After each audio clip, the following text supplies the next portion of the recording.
Buenos días, mi nombre es Sebastián Ramírez, profesor de Física General 2 de la Universidad de Costa Rica. El día de hoy vamos a estar viendo el tema de la ley de Gauss, el cual se encuentra en el libro Seward-Hewitt, capítulo 24.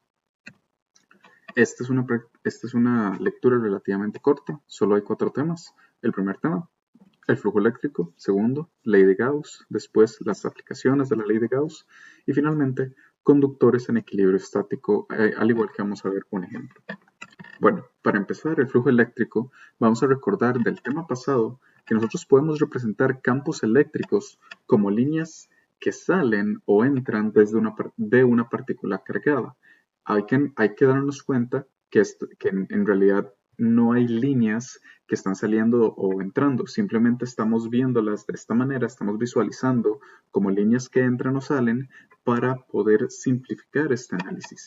Entonces, considerando estas líneas que entran o salen de la partícula cargada, entonces vamos a considerar el flujo eléctrico como el número de líneas de campo que pasan por unidad de área, es decir, la densidad de estas líneas. Y en este caso vamos a definir el flujo eléctrico, como el producto punto entre el campo eléctrico por la superficie por la cual estamos moviéndonos. Y en este caso, por lo tanto, vamos a tener que el flujo eléctrico va a ser la magnitud del campo por la magnitud del área, todo esto por el coseno del ángulo que se forma entre el campo eléctrico y el área. Hay que considerar también, en el caso que nuestra partícula cargada y nuestra área no sean puntuales, sino que sean algún tipo de distribución, vamos a tener que el flujo eléctrico lo podemos expresar como la integral del producto punto entre el campo eléctrico y el diferencial de área. Con esto en mente, vamos a entrar al tema de la ley de Gauss, donde la ley de Gauss describe la relación entre el flujo eléctrico a través de la superficie cerrada y la carga que se encuentra de esta superficie. Entonces, para poder analizar esta carga eléctrica que tenemos acá, vamos a generar una superficie a la cual vamos a llamar la superficie de Gauss. Y esta superficie, que vamos a representarla con esta esfera hueca que está aquí, esta es una superficie gaussiana. Y lo que vamos a medir es el flujo eléctrico a través de esta superficie gaussiana, donde el diferencial de área vamos a tenerlo como el delta de cada superficie de área que tiene la esfera. En este caso, como tanto el campo eléctrico y el área son paralelos entre sí, quiere decir que el producto punto va a ser igual a la magnitud de esta multiplicación, la cual vamos a tener como la carga interna dentro de la superficie gaussiana dividido entre epsilon sub 0. Entonces, en este caso, el flujo eléctrico que vamos a tener dentro de nuestra superficie gaussiana va a ser indiferente, va a ser independiente de el radio o la distancia desde donde estamos midiendo el flujo, ya que tanto el flujo como el campo eléctrico están determinados por un factor de proporcionalidad de 1 sobre r al cuadrado, lo cual elimina la dependencia con el radio. Entonces, en este caso, a la hora de medir flujo eléctrico a través de una superficie cerrada, una superficie gaussiana, esto significa que el flujo solo va a depender de la carga de las partículas dentro de esta esfera, dentro de esta superficie gaussiana. Si aquí tuviéramos más cargas, entonces el flujo eléctrico debido a esas cargas en esta misma superficie solamente va a depender de las cargas de la sumatoria de las cargas de esta superficie, nada más. Ok, con esto en mente vamos a ver la aplicación de la ley de Gauss para diferentes distribuciones de cargas, en lugar de considerar solamente el caso de una partícula cargada. En este ejemplo que tenemos acá, tenemos que nuestra carga se puede representar por una esfera que está completamente cargada con una carga Q a lo largo de todo el volumen de la esfera. Entonces, para puntos fuera de la superficie, podemos dibujar la esfera gaussiana, la superficie gaussiana, como este círculo que está rodeando la esfera de carga. Pero para puntos dentro de la superficie, hay que dibujarla dentro o más pequeña que la esfera. En este caso vamos a tener dos posibles escenarios. El primer escenario, cuando la esfera gaussiana, el radio de la esfera gaussiana es menor al radio de la esfera que tenemos de carga. En este caso, ¿cuál es la carga interna de nuestra medición? Pues va a ser ρ, la densidad de carga volumétrica, por el volumen que está en ese momento interno a nuestra superficie gaussiana. Entonces va a ser igual a ρ por 4/3 de pi por r al cubo, que es el volumen de la esfera gaussiana.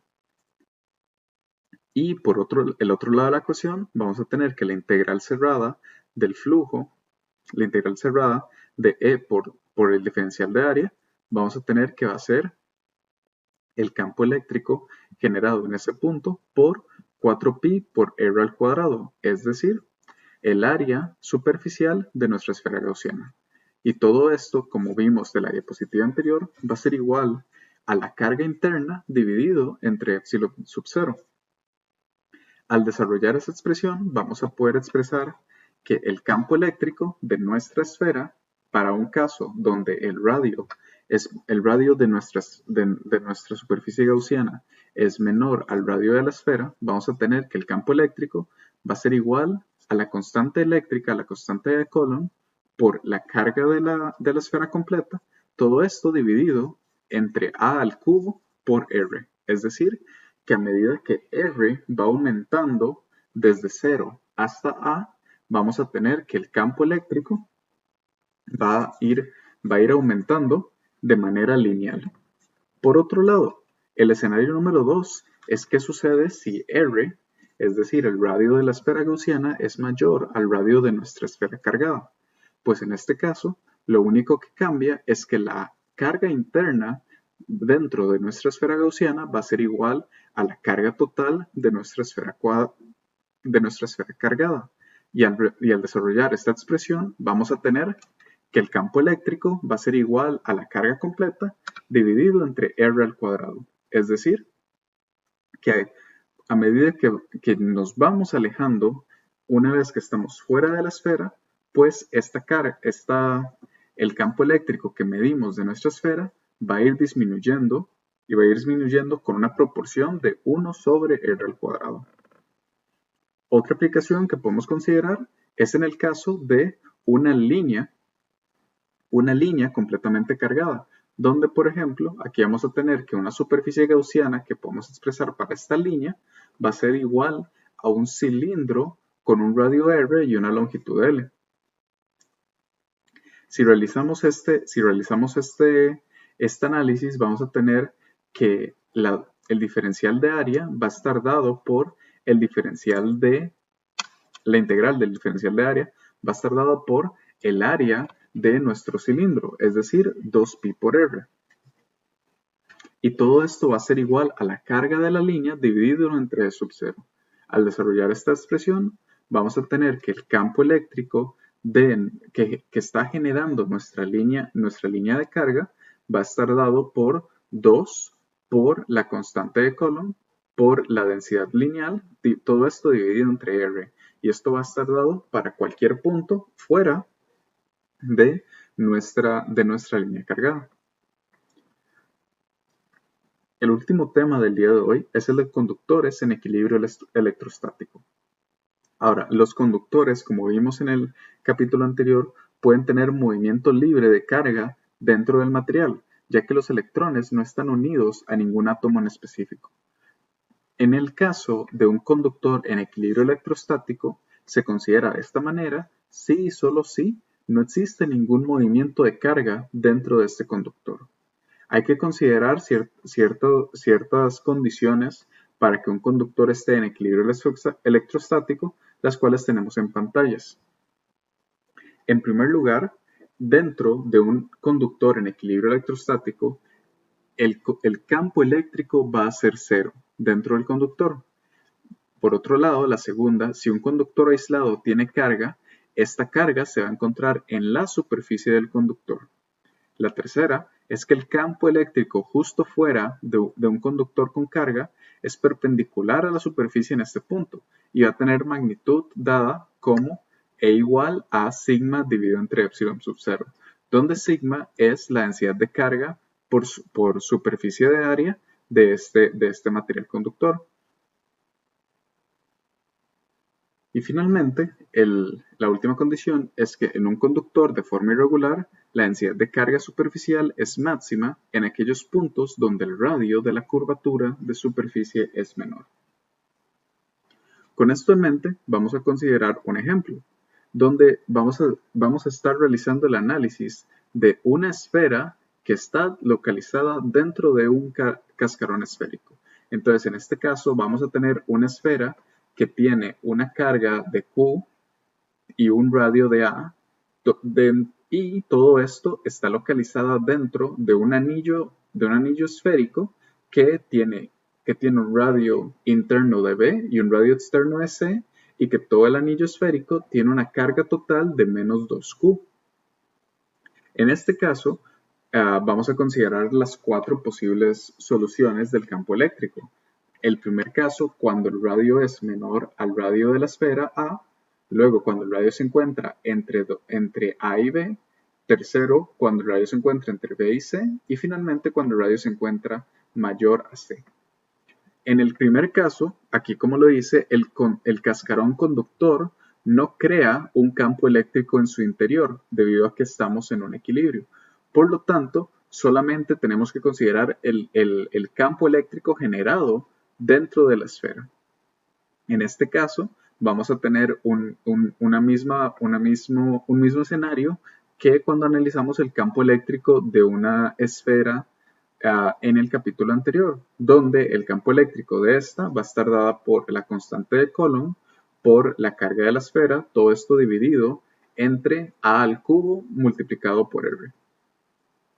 Este es en el primer caso. Y en el segundo caso, vamos a tener exactamente lo mismo, que el cascarón no genera un campo eléctrico dentro de esta superficie. Por lo tanto, seguimos considerando el caso de que el campo eléctrico solo lo está generando la esfera cargada roja.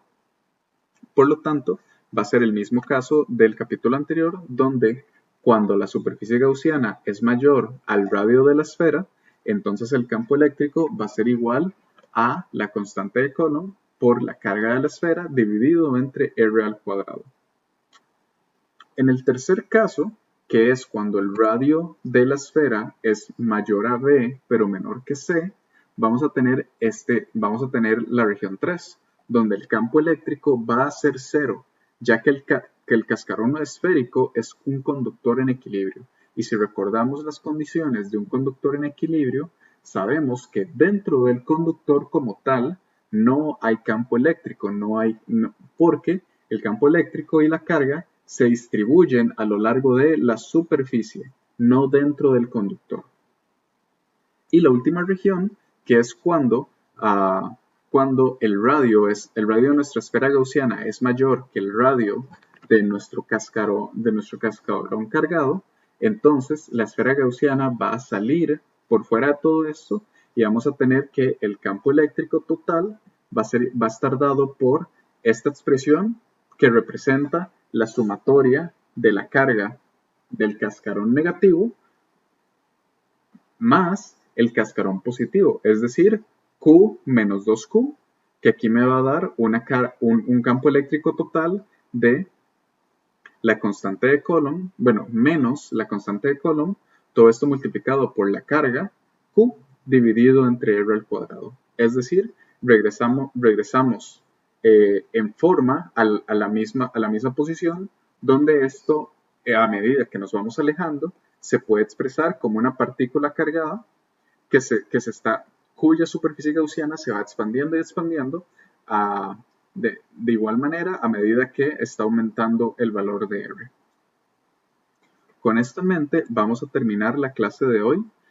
Vamos a terminar la clase de hoy de ley de Gauss. Espero que podamos vernos a lo largo de la semana para realizar varios ejemplos. Muchas gracias.